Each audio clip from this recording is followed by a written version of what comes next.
It's showtime. Hello, everybody. Welcome. Oh, Oh, look at me.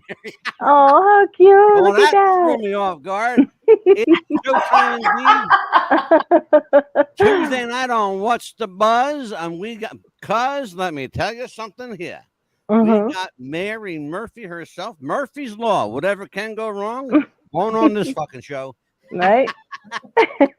I love that puppy. Look at this Oh, shit. look at him or her. Before we get to Mary Murphy, before we do that, because we're going to be married a long time tonight. hmm Amelia, the Yes. Pitbull Chapman. How are you, baby? Good. What's How are happening? you? I'm smoking. Look at me. I'm smoking. I'm hot. Right? I'm on fire. Me too. I see the steam coming up. It's been a long day. I tell you. I got something coming up for you, baby. Lordy, Lordy.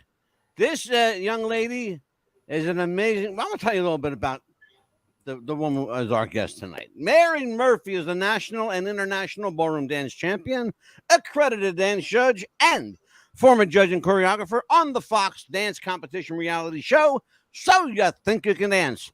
Mary was part of the original guest judge and choreographer pool when the season began back in 2005. Excuse me.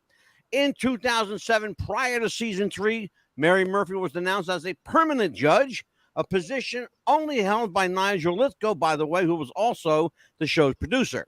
A lot has transpired over the years, and tonight we will find out what Mary Murphy, Miss Hot Tamale Trainer herself, has been up to. So, will you please welcome, making her first What's the Buzz appearance, and my new best friend, will you welcome, please, Mary Murphy?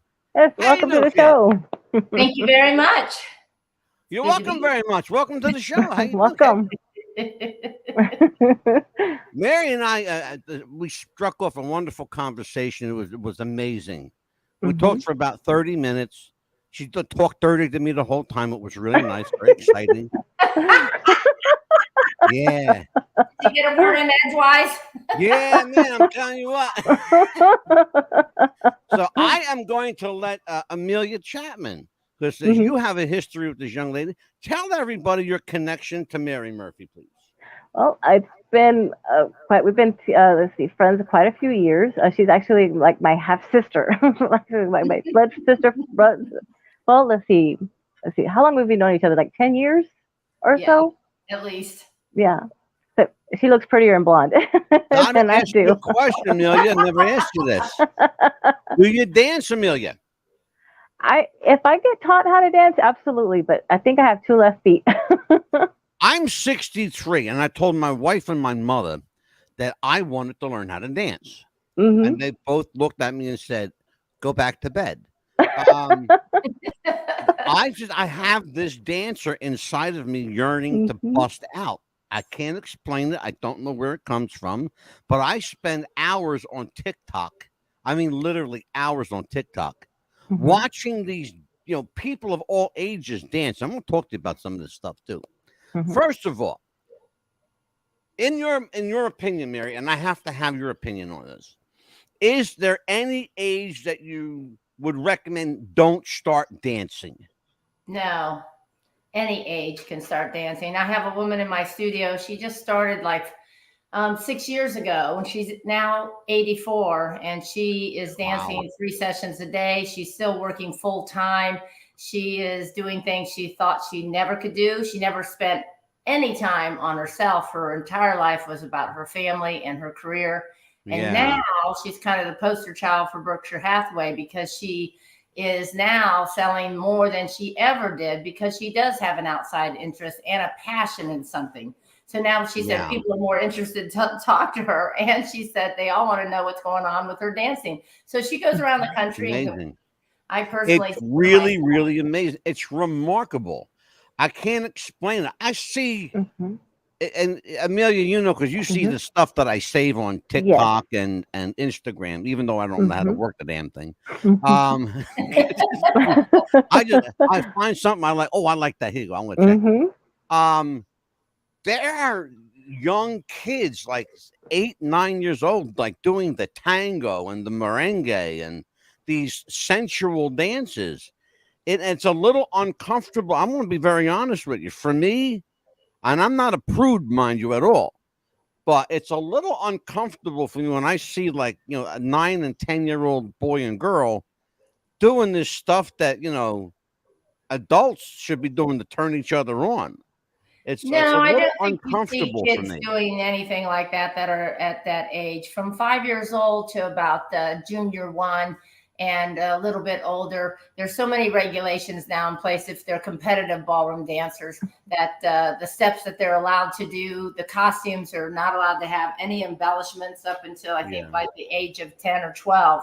And Right. then after that, they're allowed to have embellishments. But that it's a really bad teacher if you're seeing something like that, because nobody's going down that road, and we're all Yeah. heading towards, hopefully, there's a lot of work in progress to become an Olympic sport. Breakdancing is just joining the Summer Olympics this next Summer Olympics, and that's the first dance that's going to be put in.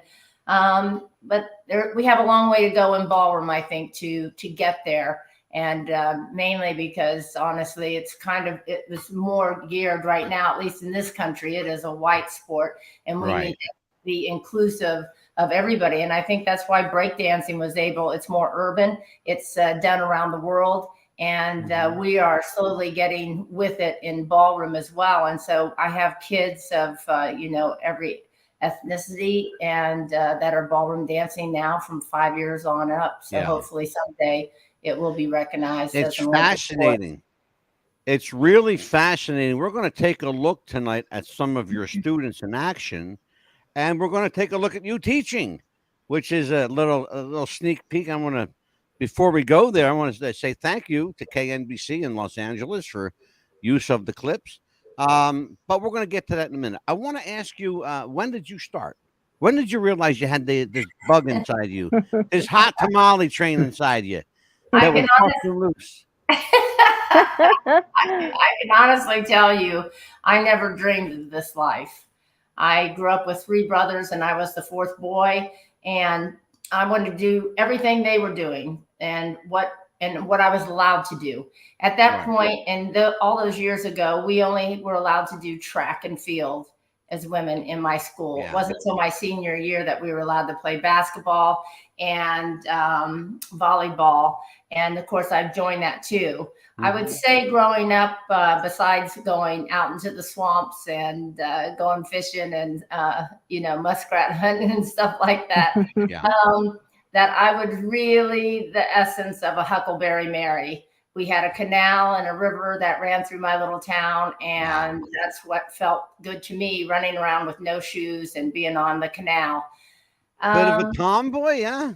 Yeah. Oh, wow. Just a bit. If you could just see the picture of me getting my communion, it was like. I find that hard to imagine. You're so elegant and refined. Until I had to go to work in college. And even then, I went to college in physical education. There was no dancing going on in my town. It was more like Footloose. A lot of religion, a lot of sports. I read a little bit about your childhood and growing up. Dance competitions where you grew up were slim and none. None. Yeah. Absolutely none. Our school dances or our proms were a bust. How did you discover dance then? Well, where did you have to go to discover dance? I mean, you had to find an outlet somewhere. In college, it was like an elective I had to take, and I took modern dance. And so I liked it. And so I took as much of it as I possibly could. And there was one ballroom class, but I didn't really like that either. I was married at a very early age, and he moved me to Washington, D.C., and I walked into a ballroom dance studio for a summer job. Still did not like it. It was not really a school that was about dance. It was more, let's just say, they were more about finances than they were about teaching people to dance. And I was going to leave. And the manager said to me, he goes, I want to take you to the United States Ballroom Championships. I think he could feel that I was going to quit. And I was. And I said, yeah, I'd love to go see that. I've never been in New York City in my life. I was just even nervous about going to a bigger city than Washington, D.C. Sure. And I got up there, and it was just like a movie. Yeah, I walked into the room about 10 feet. I wasn't even seated. I hadn't watched any events, didn't even know what was going on. There was about 35 couples swooping across the floor and dancing. Right. And it hit me like a lightning bolt. I felt it on a cell, like it started at my head, went all the way down, just kabam. I looked up at the people that brought me. I said, I'm going to be the United States champion and I'm going to be a professional ballroom dancer. And they started laughing at me. And they said, well, we were just hoping you'd stay at our studio. Who's laughing now, Mary? Right? What? Oh, we have somebody in the chat room. Here you go. They can't believe it, I'm sure. So when we have a gentleman in the chat room named Stephen Plim. I know who Stephen Plim is. He says, love her. I studied under John Gregory from 20th Century Fox. John was a dance teacher to the stars. We'll talk about him. Do you know who he is? I don't, but I think I'm reading his credit right there. Was personal manager to Errol Flynn, groom talent like Judy Garland, Nikki Rooney. Wow, okay. Mr. Plim is a gentleman that handled Jerry Mathers, Adam West, Joe Fraser, Tiny Tim. His claim to fame is he was Tiny Tim's manager. Is that right? Yeah, he's, for real. He's a dear friend of mine. He's a very dear friend of mine, Steve Plim. And he's got talking about manager to the stars. This guy's handled them all. I want to talk to you about the etiquette of dance. Now, back in the 80s, there was this boom going around called break dancing. Yes. And now we in fact, before we went on the air, we talked a little bit about it being an Olympic thing now. Yeah. Break dancing was considered outlaw at the time. Yes. Is that right? Yeah. Well, I'll tell you how I know about this. My background, I don't know if Amelia told you, my background is professional wrestling. Imagine that. That's why we got the wrestling t-shirt. Right? So, and in very much like, some promotions that we called outlaw promotions, the enticement of it being outlawed drew you to it. Breakdancing was getting people from all walks into the breakdance movement. I remember one woman particular, you might remember her. Her name was Lucinda Dickey. She was an actress dancer. And she did all those breaking boogaloo, 1 and 2. Electric Boogaloo and Electric Boogaloo 2, I think it was. Yeah, but now you got the B-boy thing happening, and you got other variations of essentially breakdancing, right? Why is it? Now, here's the question. It's a kind of long-winded way of asking, but why is it that dance goes in cycles like this? Has that always been the norm? Yeah, I think it has always been the norm. I think during the war, when people started picking up the Lindy Hop and in the 50s dancing, the swing and the cha-cha came to life at that point in time in our history. There's always been something that comes along every so often. I don't think we've ever seen anything like the 70s and the hustle era. And unfortunately, I was hitting, just finding a ballroom dance studio right at the very end of that before some DJ said disco sucks and things started to crumble around disco. But for me, it was so exciting because I went out to the club. It was right towards the end every single night. You didn't have to know anybody. If you knew how to dance, you'd dance all night. And then at 2:30 in the morning, you'd go someplace else to dance. And then you'd have breakfast, go to sleep, go to work, and then do it all over again. And the numbers of people and the numbers of men that got into dancing at that time, almost every single male dancer that is around my age, they all said that they got into it because of, Saturday Night Fever and, dancing, and they figured out they could probably pick up more women if they knew how to dance really well. Well, you sparked a question, Mary. You had the Saturday Night Fever era in the 70s. Disco was the thing happening. Disco bled into the 80s for a little while, for a short term. And then there was the kill disco movement. Everybody got on that bandwagon. um, Again, this, big orchestrated music to big orchestrated dances. I remember one film in particular that really highlighted the dance of the day. Thank God It's Friday. You remember that one? Yep.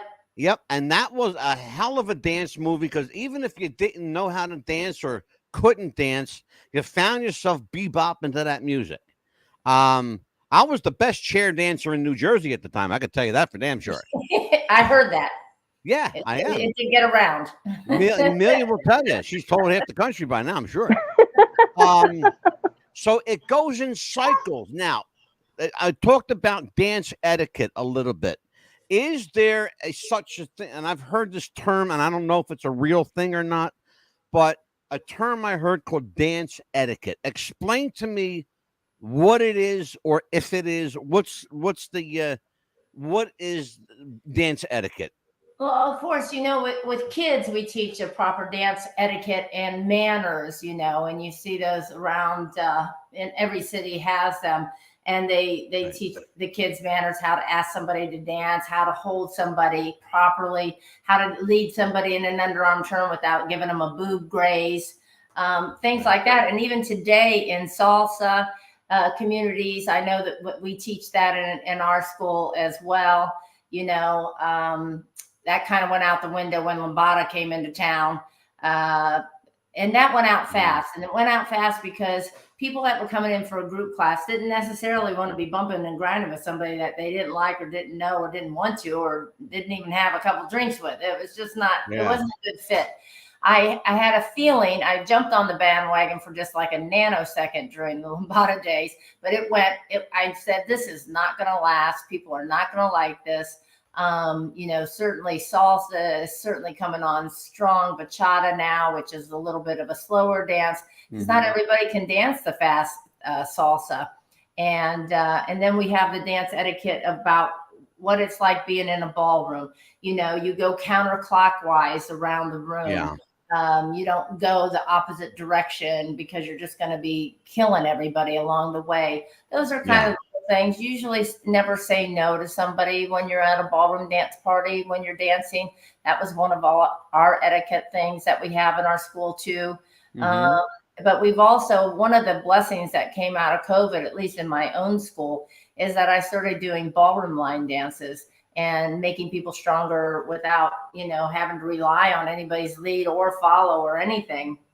And we're still doing it now. And I think we'll always have that in my school now because so many people never have to sit out a single dance if they don't have a partner or they haven't been able to get up enough courage to go ask somebody. But we try to make the ballroom world inside a ballroom. I have an etiquette question for you. Yes. Is it okay to not give a shit what you look like out on a dance floor? Yeah, I don't think you have to. For me, I am happy to see people just dancing any kind of which way they want to be honest with you. And I think other people are always drawn to it. I think it's human nature. If I'm even at the mall and there's some kids starting to dance in the middle of the mall, I'm going to start looking. I think whether somebody's a good dancer or a bad dancer, it doesn't really matter. The fact that they enjoy the music and enjoy moving. I think we were naturally born that way. If you watch almost any child and you put on music and they're an infant, they will start moving to the music instinctively. It's someplace along the line, and I think in our culture that we scare it out of people, or especially young boys, that, oh my goodness, well, they might be gay if they start dancing. Hysteria that went along, it was around for a long time. There's still a little bit of that, certainly where I come from, you wouldn't have your kid doing, especially a boy doing dancing. There wasn't. People have very short memories, Mary, don't they? I mean, you'd be hard pressed to call Gene Kelly or Fred Astaire, sissy boys. Exactly. Without getting your ass kicked, for sure. I mean, now we see, to be honest with you, the majority of the professional dancers in this country today are actually straight. So that is absolutely, a wrong idea about Mm-hmm. you can't make anybody gay, as far as Yeah. that goes. Mm-hmm. And certainly I've had long chats with a lot of my friends that are, and when they knew and everything else. And did Mm-hmm. dancing have anything to do with it? And they're like, absolutely not. It has nothing to do with it. Mm-hmm. Oh yeah, I Mary, mean I'm gonna anybody I'm can gonna be make you a happy. very happy individual tonight, Mary, because I'm gonna turn it over to the pit bull, Amelia Uh-oh. Pitbull Chapman. No, I can understand what you were saying because I mean, no matter how old you are, you could be happy. Because I remember at the dance competition where we met as well, even with Michael. This lady won. I think it was like the last place you could win, and she was like in her late 50s, and she was so happy because her first year competition, and she won like $500 worth of dance classes lessons, and she was just Wow. the happiest person. And she's like, "Oh my gosh, I could do this for like a whole year or so." And I said, "Well, congratulations." She goes, "Yes, look." And she said, "Could you take a picture with me?" And she says, "I know that you're Michael's sister-in-law and you were with Mary Murphy." And I said, I'm just here to have fun. She goes, "I don't care. Just take a picture with me. Look." She was just so happy to even win. I said, "Sure, come on, let's take a picture together." And she was just so happy to win. And The reason why I love ballroom dancing in mhm, particular so much is because, just because you're getting older mhm, and you've competed in sports when you were growing up, this mhm, is the beauty of it, is that you can compete against other people your age or younger if you feel yes, like you can knock some, and that happens. And some of yes, these older people, take somebody younger down. Um, mhm, it's particularly prideful for them too, to be able to do that and to be able to still strive and have determination towards mhm, life and to be yes, able to dance gives that to people. mhm. They Oh, feel absolutely. thrilled to be able to also, just with the generations that are going on right now, as far as it's one of the few places that you will go into the ballroom and there will be a formal night. Everybody is dressed up. The women are putting on ball gowns with rhinestones and feathers. Oh, yes. I wasn't growing up. I call it the Cinderella effect. For Mhm, all those tomboys out there that eventually became women and young women, and at a certain age, I call it, me and my other girlfriend, who were both mhm, tomboys, I said, it was a Cinderella effect. All of a sudden, we started caring about our nails or our makeup or our hair, mhm, or the way we dressed, and we felt good about it. And so these women that also, and men that get to dress up in tuxedos, one of the last places that you can, especially out here mhm. in California. Let me tell you, we are California casual. Yes. People that don't go to, I see it more on the East Coast when I go to New York and Boston, Washington, D.C. Mhm, People still in suits, women still dressed up. Women, oh my gosh, they're still wearing high heels. Good Lord.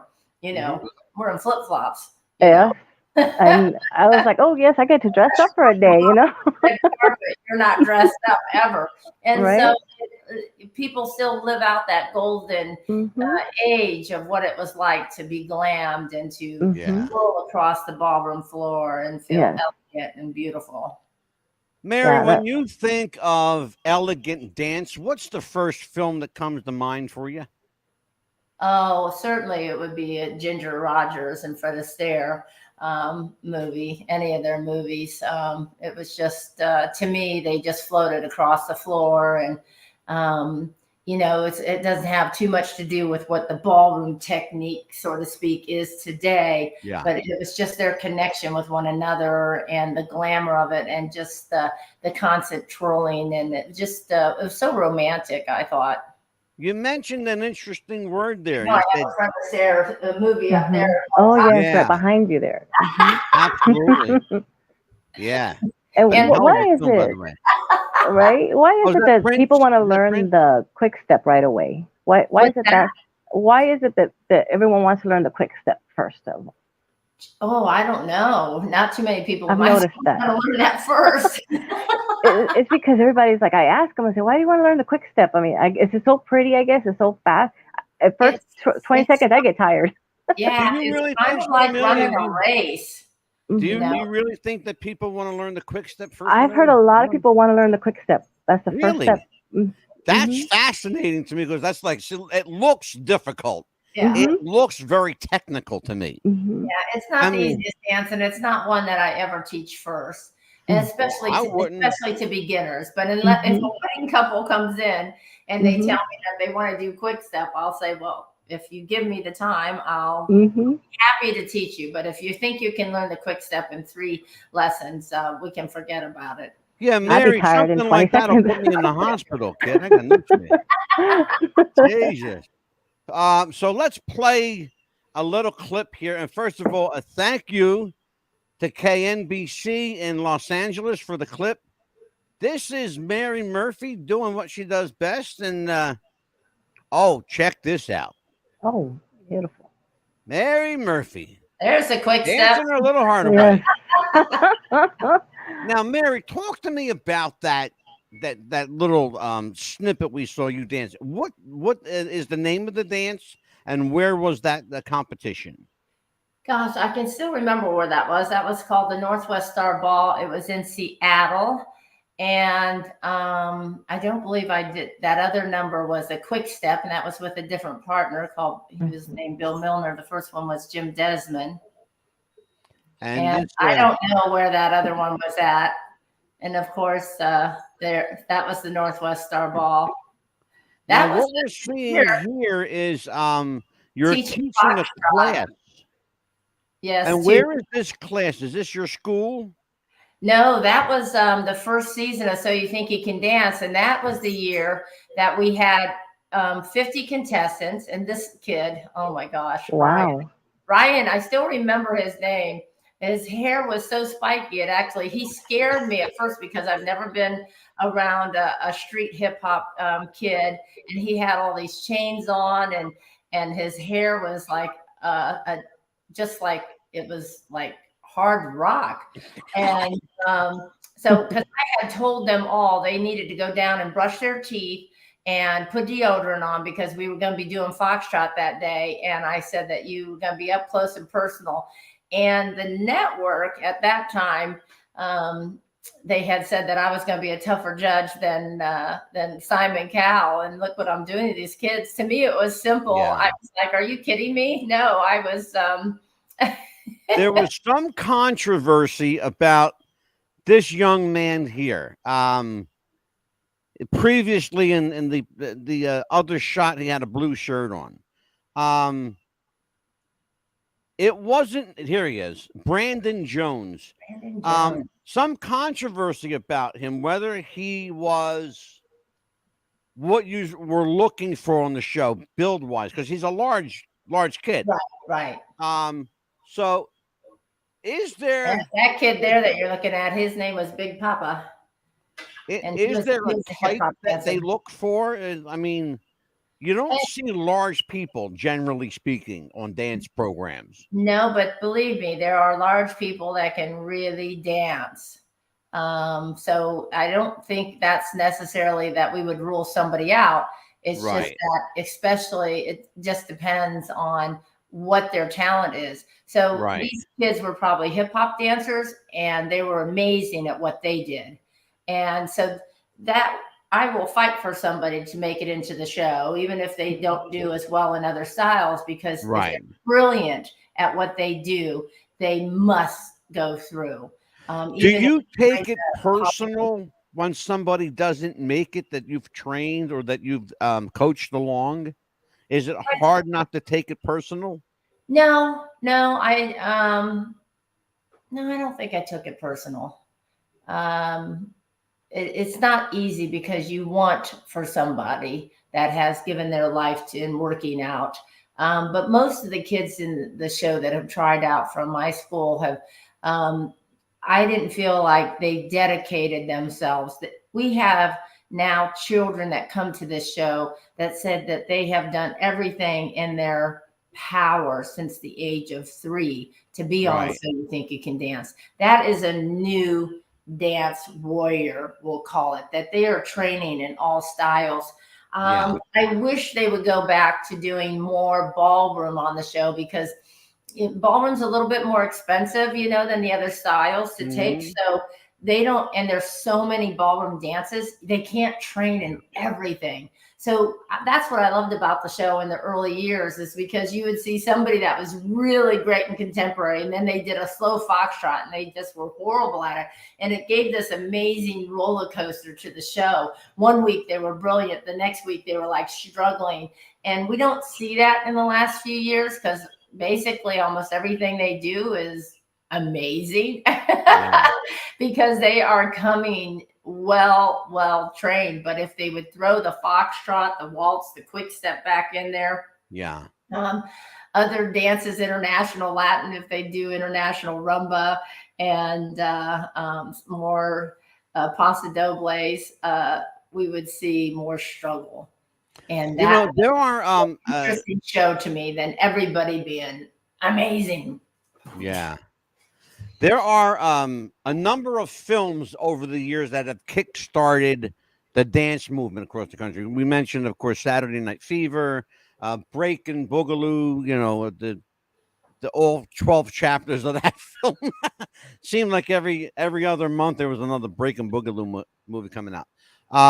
More recently, in recent years, Shall We Dance with the Jennifer Lopez and Richard Gere. A guy much like myself, older in years, going through a little bit of a midlife crisis. Not a stretch, by the way, at all. But in the film, the idea was that this guy was trying to find a creative outlet, and he saw this woman dancing, you know, and he actually didn't see her dancing. He just sees this woman standing in a window, Right. and finds himself in the world of dance at Miss Mitzi's School of Dance, you know, the fictitious dance school and film. Right. And I asked you a question off camera: is it too late for somebody to learn how to dance? And you said, honestly, no. I'm 63. Okay, so there you go. I think you might have me by a year. I'm not sure. But at my age, and I'm not a thin fella. I'm about 190. You know, large and in charge. But a guy like me, how would dance benefit me physically and health wise?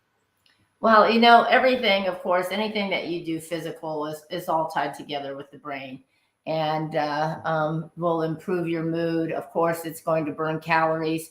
Like if you were to take a salsa dance class, and then get better I'd at, end up in traction. yes, you can burn up to 500 calories for an Mhm. hour.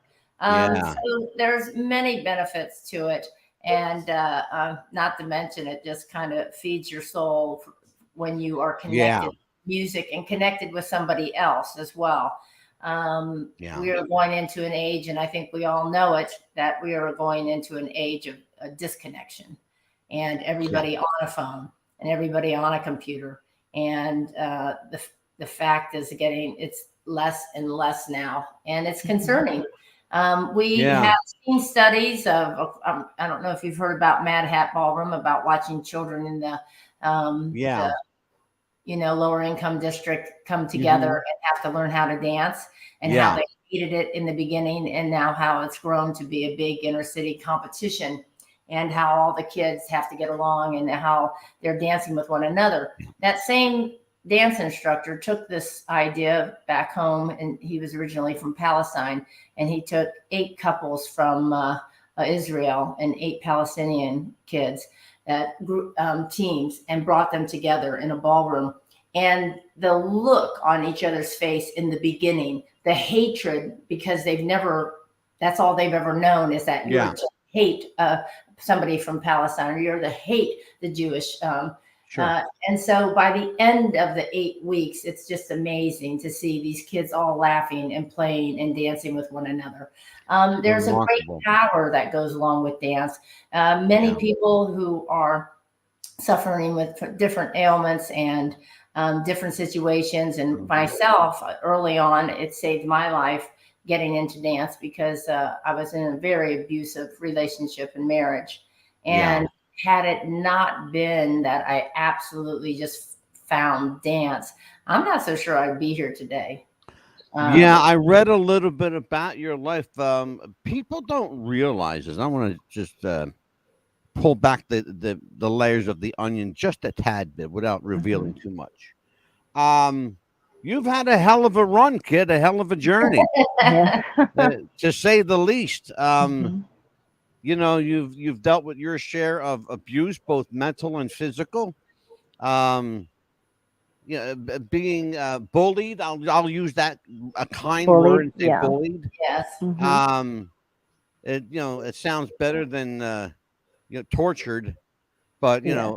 bullied by any standard is still torture. But you've come through it with a smile and a better than average bank account. So the people that did these things to you can go piss off, and you can have the last laugh.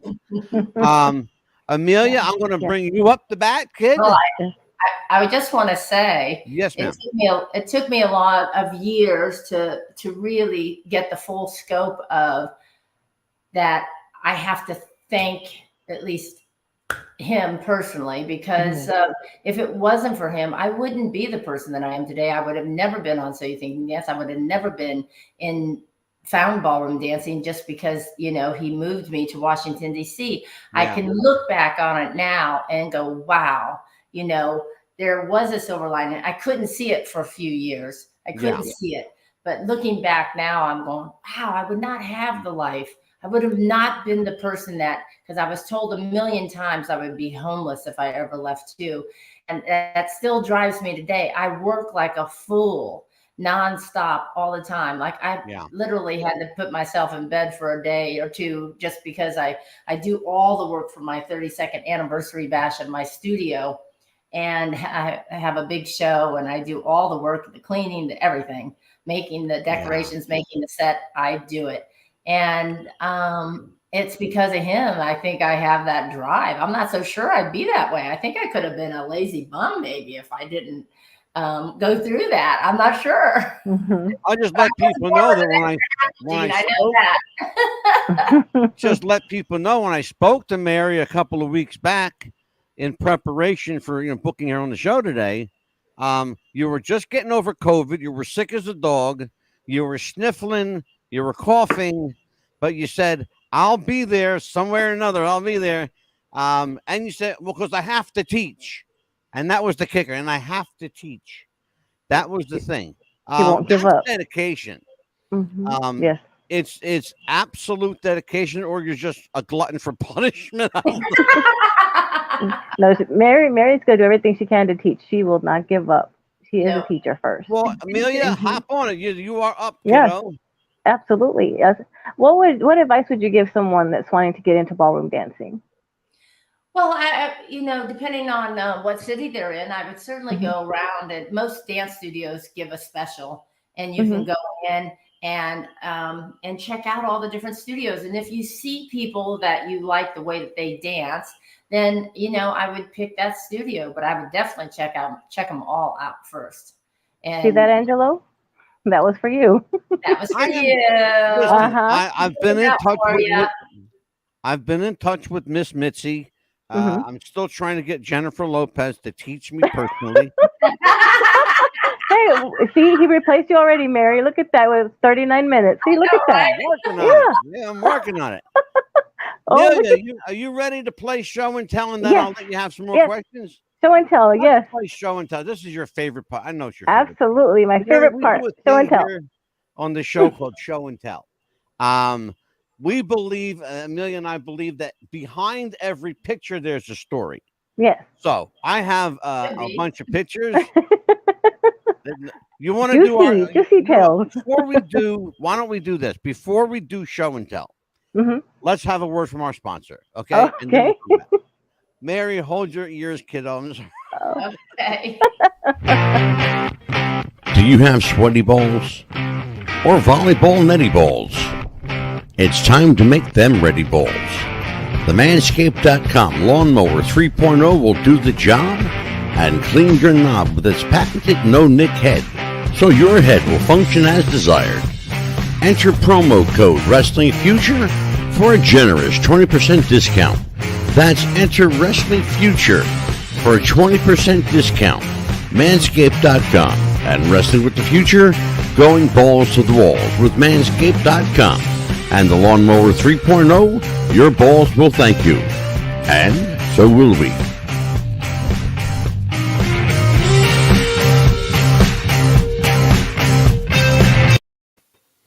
Every well-groomed man needs a Manscaped.com Lawnmower 3.0. Get one now. Mention Wrestling Future, get a 20% discount. It's a generous discount, too, by the way. So say hi to our friends at Manscaped. Mary, I'm sorry you had to hear that. I was hoping Simon could hear Things that. are important. Yeah, right? I would have loved to have Nigel listen to that one. Talk about refinement. Oh, man, Nigel would have loved that. Let's play show and tell. Amelia. Yes. Your favorite part of the Yay, night. my Show favorite and part. tell. Yes. All right, now, this is, of course, Mary Murphy, choreographer, dance competitor, judge. Okay, what's the story behind this picture, Mary? I can't remember. That was so long ago. And I think it was before even. So you think you can dance for sure. You look like a high school girl, and you're like it's like a high school prom picture or some shit, like a yearbook picture. It's definitely out of high school. But most of my whole dance career, I had dark hair. It was blonde later in life. Well, I was going to say you go from blonde to dark. Now, what is this one? Why are we look at this picture here? This is Mary Murphy. That's not me. That's not really. The caption is Mary Murphy and Twitch. That's what it's Twitch. I can't make this up. The caption is Mary Murphy and Twitch. No, I swear to you. I swear to you, that is not That's me. fun. Here you go. That all right, is now me. Bill Milner, the U.S. Championships. Yes. That's what's called. I did my studying. That's called a frame. You're holding a frame. Now, yes, why is it so important for the woman, particularly a woman in the dance, to maintain frame? Well, different styles have different techniques, and this style is called international style, and it's most likely a waltz or a foxtrot. And you must maintain full body contact at all times, and the frame is just part of the outside of what like the seal of a car. Right. It is toned. It's the one way that I follow his body and I follow his lead, and without the verbal lead saying, I'm going to do the next step, this, Right. I can feel it through somebody's body. And it's I think it's more incredibly difficult than what we have as the American style, which is more like Fred and Ginger, where we're trolling, spinning around, let her go, do whatever. For the judges, there's a kind of less, critical things, technical things that you can get by with in that style. This style, it's not forgiving. If you don't have a great top line and body connection, it's easily seen, and it takes years and years and years. Oh my God, years to perfect, if ever. Sure. Well, how long did it take to perfect this pose? You're doing this very well. The picture was definitely taken by Fox, and that was one of our promo shots for the year. I think I was away one year when Paula Abdul replaced me for 1 year, and then I came back. That's another Fox shot. Okay. That looks kind of devilish to me. Like, I'm back, people. If there's ever a shot that would say that's me, it would be this one. Yeah, this picture here, I pulled this one up for a reason, because you look like you just done something naughty, and I wanted to know the story behind it. Like, they're not gonna catch just me. Stand like this, nobody will know. Like, I did it, but they won't know. Yeah, well, here you go. Now, oh shoot, let's talk about this. You made. I think I might have liked something really a lot. There was you're known as a wonderful, beautiful, generous, sweet soul. There are a couple of people who took exception to this. One of them was a former manager. Yeah. Okay. So This one here, and I had to pull this up because I laughed when I read it. You've been called all these beautiful things, wonderful, sensitive, kind, but somebody says that you're desperate, drug addicted, childish, a nymphomaniac. I wish. Self self absorbed, a cocaine fueled, demanding drunk, and that's just some of the stuff. Yeah, that How was does somebody get away with that without you suing the balls off them for because slander? it was used in a legal document, so that's how someone gets away with that. And they can just say this stuff and be done They with it. can. It's called nuisance lawsuits against celebrities. They can, and then if it ever comes up, which it did go to, I did take him to court and I did win, but I didn't win anything. I lost, but Yeah. the Irish in me wanted to fight it, and I did. Yeah. That's my own. Hopefully, Well, it to somebody yeah, else. I read a little bit about that. By the way, you want to talk about a guy with a credibility problem? Your former manager has a deep credibility problem. You ought to read the dossiers on that son of a bitch. Jesus Christ. Let's talk. Okay, so you think you can dance? Judge Mary Murphy reveals a 9-year history of domestic abuse. We talked a little bit about this tonight. I don't want to go too much into that because your personal life is your personal life. Yeah. But you did come clean about dealing for 9 years with this ongoing turbulence. I'll call it that. Right. Why was it important for you to open up and talk about it, to finally put it on the table? Well, a lot of people that have domestic abuse, number one, you're so embarrassed about it. And you also kind of have to store it someplace. It's either going to come out one way or another. For me, I was able to dance and store it in a part of my brain. Right. But at some point in your life, it's definitely, if you don't deal with it, it's definitely going to affect you. And at one point, I felt like I did not want to die without him knowing that I let everybody know this, that you don't get away with this. Maybe you get away with it, but you're not off scot-free. And it's Yeah. out of my house. It's out of, I have let it go. I have forgiveness. You don't get to live inside of me any longer. You don't get that kind of quality of life over me. And it was very empowering. And it was still, I went out and I did some talks on it. It was still unbelievably difficult. I couldn't believe how hard it was to actually talk about the actual things that happened to me. And each time it gets a little bit easier. Yeah. And there is an amazing amount of freedom that came with that, and a release that, and you march along life with traumas that have happened to you, whatever it may be out there. And you think, oh, I look at me, I'm doing this, I've become a champion, I'm on television now, blah, blah, blah, blah, blah. Yeah. And still, there is that, it still has you. Yeah. And that's aggravating. And at some point, if you're willing to let it out and let it go, it will release you. It doesn't erase it forever, by the way. Right. There is still things that can trigger me, but I get over it much quicker, and I know where it's coming from. Well, and I think you used a beautiful word, empowering. Yes. Yes. That when you take control of the situation and you feel like you've actually gotten a hold of it, as you just stated, it becomes easier to deal with each succeeding time because it's not somebody else doing it. You are bringing the spotlight on it so you can deal with it your way. And that's the empowering part of it, dealing with something on your terms, which is critical. Because your story could help somebody else as well. This one here, there were 2 headlines. It said Mary Murphy fired from So You Think You Can Dance. This was season 12, and they mentioned another season. I forgot. What happened? Because they cite creative differences. What happened here? That was another thing that happened with my manager at that time.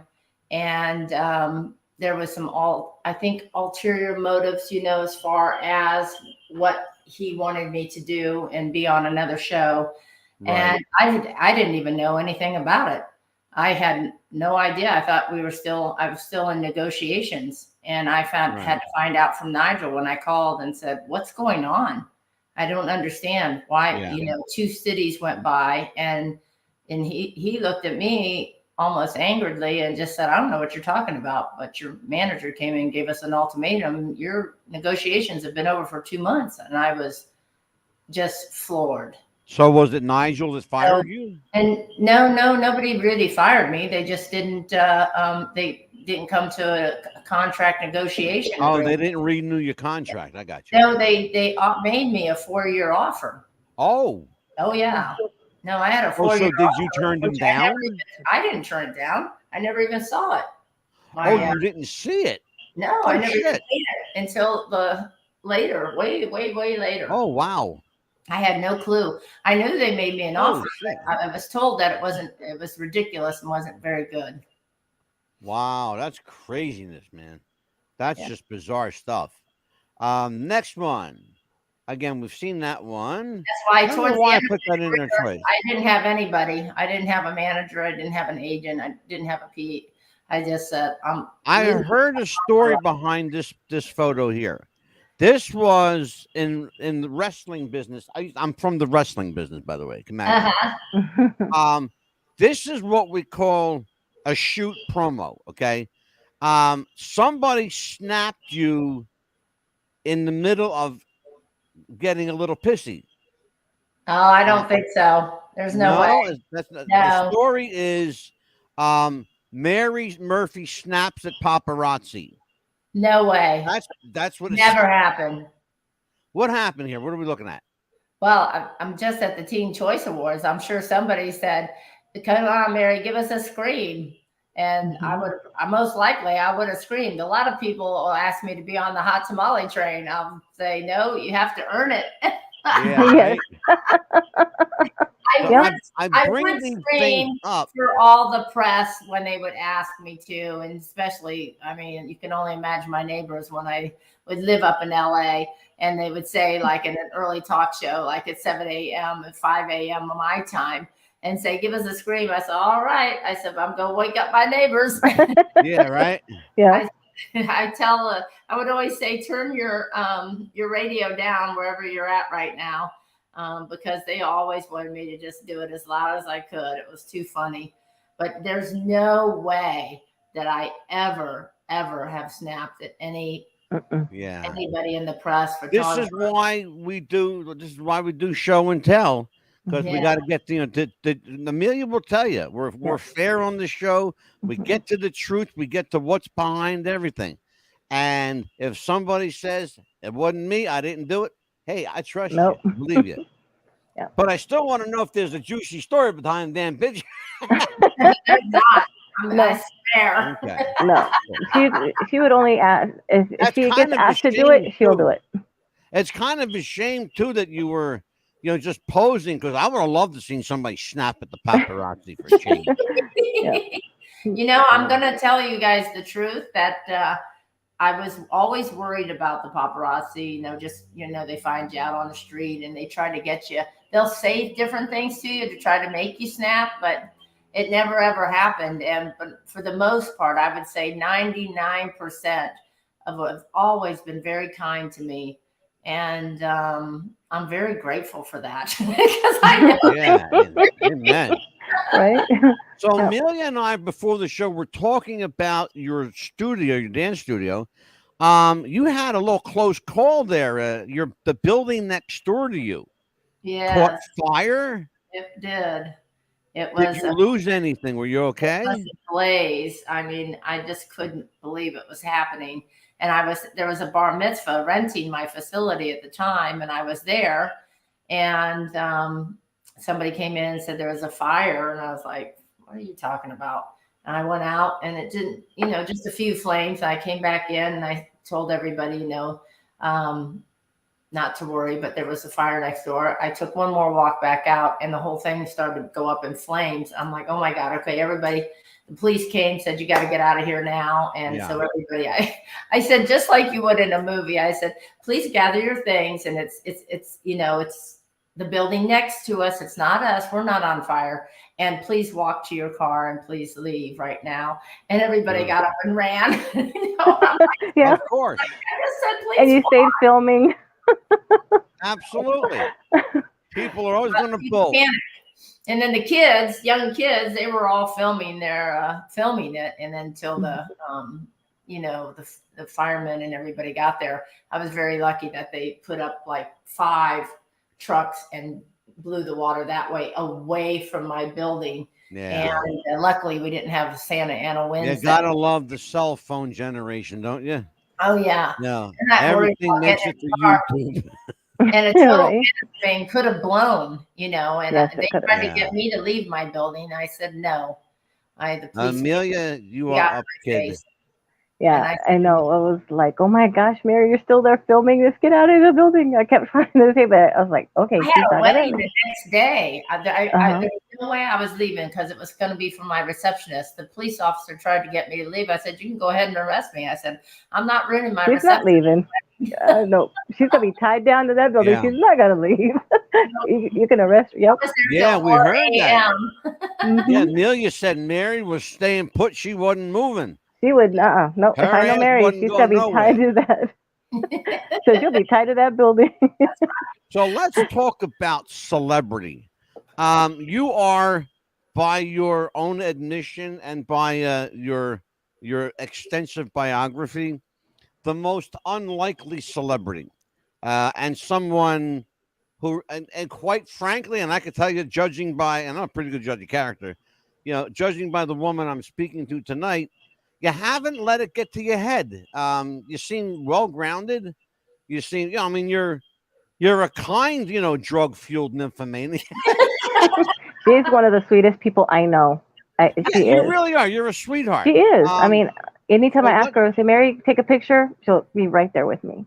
So let's talk about the sudden onset of fame in your life. So when you got So You Think You Can Dance, did you have any idea how many people were going to end up watching this show and it would be on for all these years what you wanted? No, I don't even think any of us, the first season, they greenlit it so and gave them such a short period of time to get it on air. I don't really think Fox necessarily wanted it to work. But none of us knew, because I got on the set and I would say, do you know what's going on? No. Do you know what's going on? No. I thought it was just me, but it was really everybody. They were making it up as we were going along, how it was going to play out. Yeah. And it just so happened, it just took off in spite of, not a lot of publicity, and it just became a huge hit. But I didn't really even really understand that till years later, that how big that hit was. Because I didn't really know what the numbers were or what was what or anything. Yeah. It was just, it was a lot of fun. I will say that. And for me, just every year when it would come up, I would be so excited to go on the road, and a town car would come to my house, and I can't wait to see what the kids are going to do. And I can't wait to find out, who's going to just like blow me away, who's going to make me cry. Because I do think it's extraordinary that a choreographer and the 2 dancers could make magic in a minute and 30 seconds and be able to tell a whole story that would affect me. And then I found out, I felt like an idiot the first time I was crying on TV, because I never really seen that with any other judges. And it's like I couldn't help it. I would be completely overcome by a certain dance and the story and everything about it. And then I found out people would write to me and they said, that made me cry, Mary, and I would be in some other country and somebody would say, that number, and then they were crying to it. And it was a lot of fun, I will say. And just seeing the talent that blew me away. I was like, I was like a kid in a candy store sitting there front row and center and being able to get paid to watch this. It was like somebody damn well pinched me. Well, that's the best part, isn't it? Along the way, I'd be like, I shouldn't be here. I felt like Forrest Gump. Like in all these extraordinary pictures, and I got to meet, Prince Charles and Julia Roberts, and just all these people that you just go, wow, are you kidding me? And Right. I don't know. I just couldn't even believe that was my Well, life. let's talk. You mentioned Julia Roberts. Let's talk about dance doubling for someone. Mm-hmm. It's, and I'm just going to be honest with you. Amelia and I have been trying to get Julia's brother on the show, Eric. In fact, Yeah. I spoke to his wife today. Everything has to go through his wife. That Mrs. Roberts. By might the be way, his, she that played might be his Brunella in manager. Animal House. His manager. Sweet lady, very sweet lady. But let's talk a little bit about dance doubling for somebody or doubling for someone in general. Were you comfortable in that role as a double? Did they? I mean, you know where I'm going with this. Well, that was my first job in Hollywood, period, before So You Think You Can Dance. Oh, okay. This was way back when Julia was like probably the hottest movie star in the world. And I was not even told who I was auditioning. I was actually dancing at the United States Swing Championships, and there was about 2,000 people there, and we were kind of doing an Elvis swing number.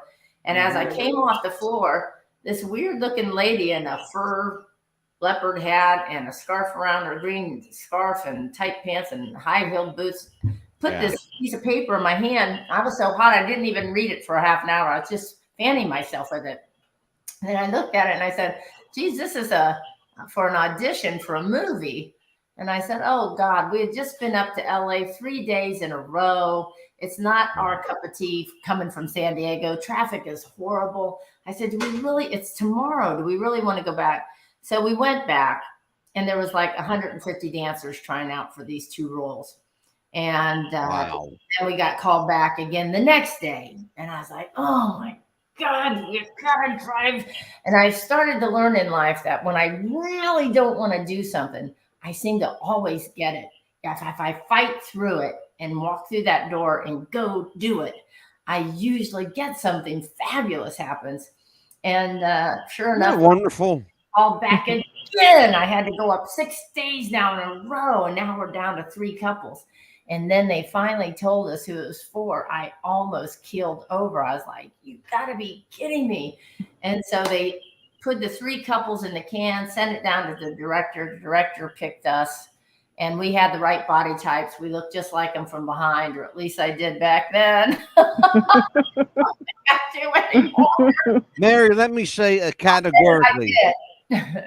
Let me say categorically, Mary, you look fine from behind. Don't worry about it, kid. You're good with me. Oh, and two weeks later, I was on writing in first class, which I've never done before. And I was on the back of this massive plantation in Beaufort.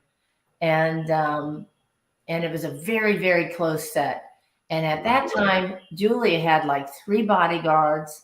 She was married to Lyle Lovett. I don't know if you remember. Sure. Absolutely. I actually saw him last night. And so many people didn't believe that was true. So they were all trying to get in to see if they could validate that or not. And Dennis Quaid was in the movie, and Kira Sedgwick. And so it was just Robert Duvall.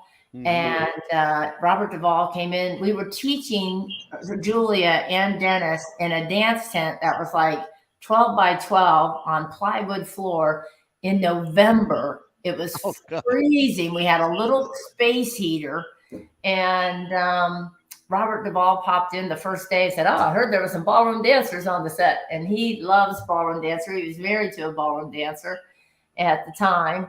And he was actually also working on his film called The Apostle. I think I can't remember. Did he write that too? But anyways, he asked me and the other choreographer to go, and he took us out into the boondocks to this church where these amazing singers were like, it was that was for me one of the best spontaneous moments of my life, to be able to go there with him and listen to this amazing choir that I guess they just had performed for Clinton's.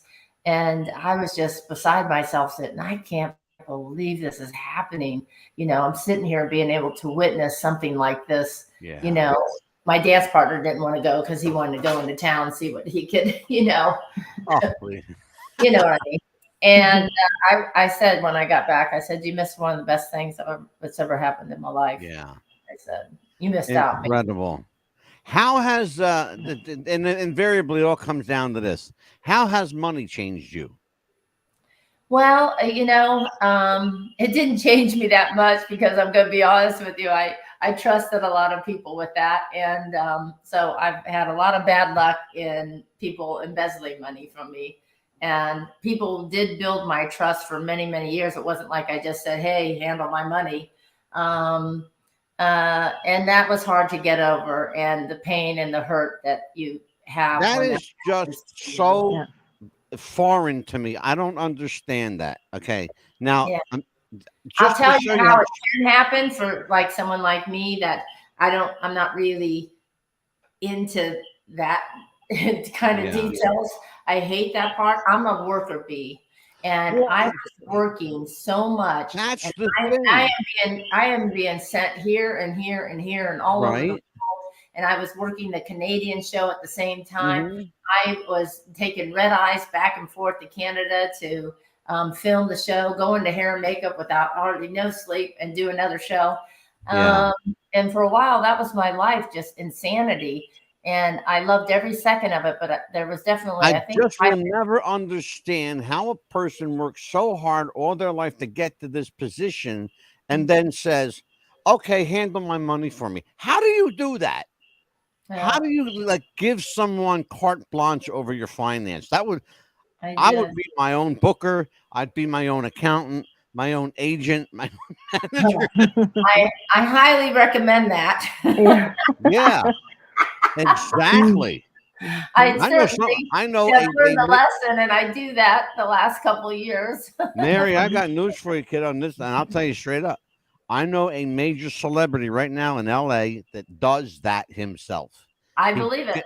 And you know what? I've met different celebrities there that have had the same thing happen. I'm not going to say because I'm not sure, but that they've made it public. Even a female artist that her own father embezzled her money, and I can't even begin to imagine how painful that must have been. It's just bizarre. It's just so bizarre. But this guy, he brokers his own deal. He agents his own contracts. He has full carte blanche over his own career. His idea is, look, it's my name, it's my work, it's my money. You have to these days because you don't know who's going to be taking your money. Yeah. I will say this person I had working for me for a very long time and trusted completely. But it's too tempting, I think, when you take over and you give somebody signing privileges. Yeah, it's crazy. Especially if it's family, too. You can't even trust family. Oh, my God. Yeah, Amelia, for sure. Absolutely. And it's happened to the biggest and the best. Everybody up there has a story like that, I will say. Oh, my God, yeah. Everybody from Sinatra to Billy Joel to Elvis, they've all got horror stories, Oh, absolutely. Amelia, to tell you what, since you're the sister-in-law here, I'm going to let you take us home. Yes, I was just going to say, how can they find what's going to be next for Mary Murphy? How can they get a hold of you to find out what's your next venue? Well, call Angelo. Anybody can get a hold of me. I'm on social media. I'm not there very often, so if you don't see an answer back, I'm not really the best on that, but I think I probably am on Facebook with the ballroom world more than any other social media. I do a little bit of Instagram. I'm not on Twitter hardly at all anymore. It just seems like it's all advertisements or somebody else is on my Twitter or something. I don't know what it is. It just doesn't seem like it used to be. People used to, my Twitter used to have the most, and I was like, I don't know what's going on in this anymore. So I'm not there very often. Have any upcoming projects that you want to tell everybody about? I'm working on myself right now, and I know how difficult because I've pitched a lot of different shows over the years, but I am pitching a show that is a sitcom comedy on my ballroom dance studio, and a cast of characters that have been there for years and years, over the years of my 32 years of owning the studio.